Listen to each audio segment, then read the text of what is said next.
जो देश में बहस एक छिड़ी है बीते दौर में भी, कोट अनकोट राष्ट्रवाद, मैं आपकी इन्हीं बातों से उस लाइन को आगे ले रही हूँ। जी जी जी जी।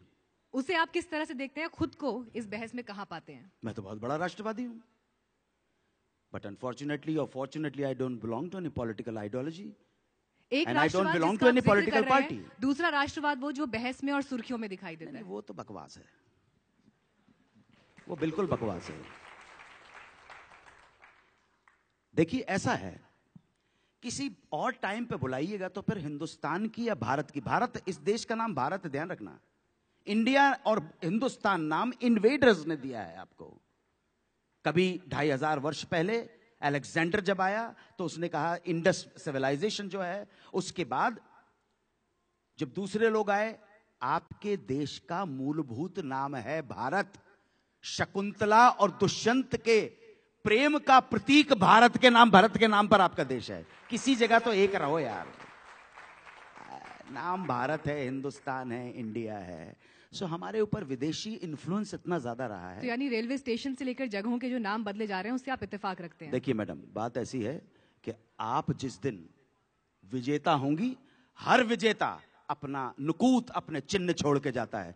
जिस दिन आप नेता हो जाए, आपके हाथ में सत्ता आ जाए तो आप बदल दीजिएगा, कौन मना कर रहा है? जिस दिन आपके हाथ में सत्ता आ जाए, अमेरिका जहां जहां गया उसने चीजें अपने हिसाब से की हैं। ध्यान रखिएगा, ब्रिटिशर्स तो अभी कुछ साल पहले आए थे, उससे पहले मुगल आए, लोधी आए, पठान आए। जो जो विजेता बनेगा वो अपने चिन्ह, अपने इम्कानात, अपने नुकूद उन लोगों के ऊपर छोड़ेगा जिनके ऊपर उसने राज किया है। अगर आपके देश ने कहीं जीता होता तो मेडिसन स्क्वायर गार्डन पे माइकल जैक्सन और वो लेडी गागा का नहीं, पंडित भीमसेन जोशी का गायन हो रहा होता। आपने कभी कुछ जीता ही नहीं है, आपने कुछ जीता ही नहीं है। लेकिन आपके देश के अंदर बातें करने वाले बहुत सारे लोग हैं। आपके देश की वैज्ञानिक चेतना किसी से कम नहीं थी। वराहमिहिर थे, आर्यभट्ट थे, रामानुज थे, शंकर थे, सुश्रुता थे, चारवाक जैसे लोगों की विराट परंपरा रही है। लेकिन आपने उस वैज्ञानिक चित्त को, उस वसीयत को कभी आगे बढ़ाया ही नहीं। इसलिए जो कौम अपनी वैज्ञानिक चित्त को और वसीयत को आगे नहीं बढ़ाएगी, उसका हारना सुनिश्चित है। जिम्मेदार कौन है? जिम्मेदार हम हैं, जिम्मेदार मैं हूं, जिम्मेदार आप हैं, जिम्मेदार यहां बैठे हुए तमाम लोग हैं।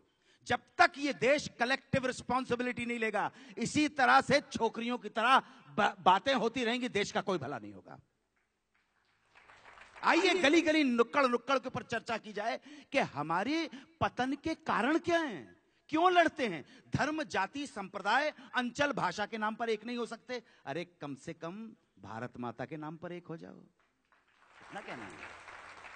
वो कहेंगे भगवा, वो कहेंगे हरा, वो कहेंगे सफेद, तुम तिरंगे पे टिके रहना। उसी में तुम्हारा भविष्य है, उसी में तुम्हारा मुस्तकबिल है, उसी में तुम्हारा फ्यूचर है।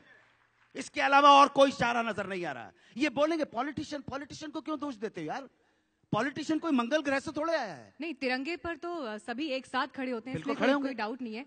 लेकिन रात 11 बजे अगर फिल्म का कोई शो है और उससे पहले अगर राष्ट्रगान होना है, तो आप उस बात से इत्तेफाक रखते हैं क्या? बिल्कुल रखता हूं। कि थोपा जाए तो वो एक्सेप्ट किया जाए, कबूल किया जाए? मैडम बिल्कुल बिल्कुल, हर स्वतंत्रता बंधन में होती है।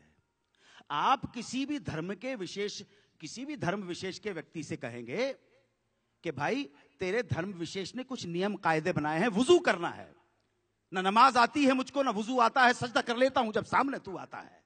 वुजू करने के कुछ तरीके होते हैं।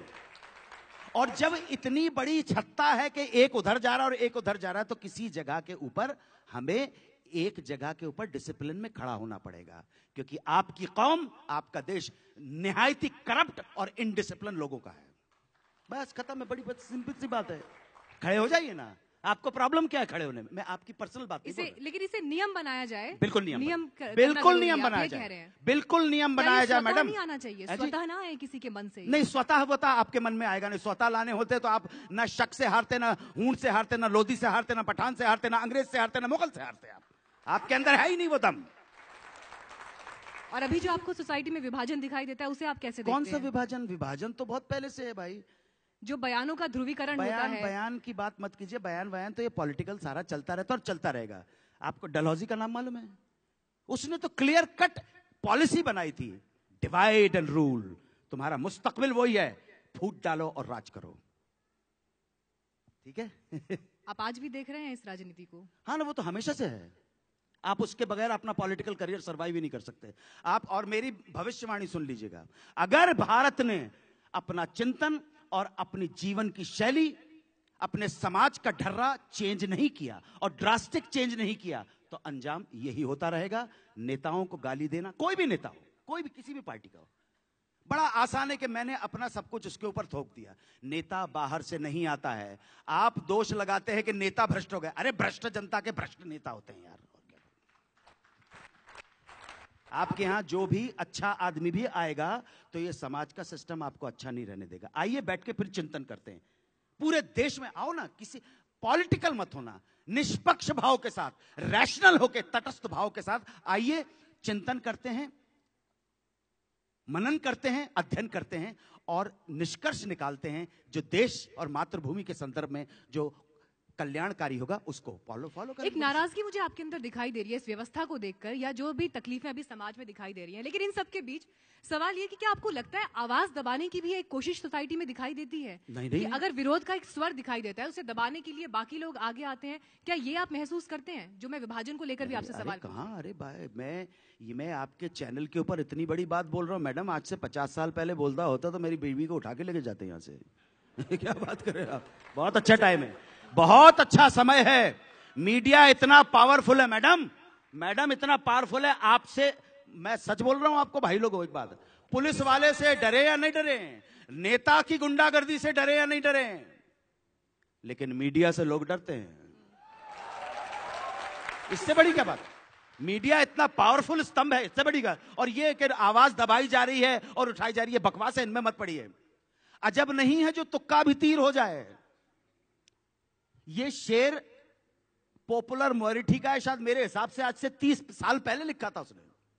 अजब नहीं है जो तुक्का भी तीर हो जाए, 30 साल पहले का शेर है। अजब नहीं है जो तुक्का भी तीर हो जाए, फटे जो दूध तो फिर वो पनीर हो जाए। अजब नहीं है जो तुक्का भी तीर हो जाए, फटे जो दूध तो फिर वो पनीर हो जाए। और मवालियों को न देखा करो हिकारत से, न जाने कौन सा गुंडा वजीर हो जाए। आज की बात है, चलो ना, आजा, चल धन्नो। जी।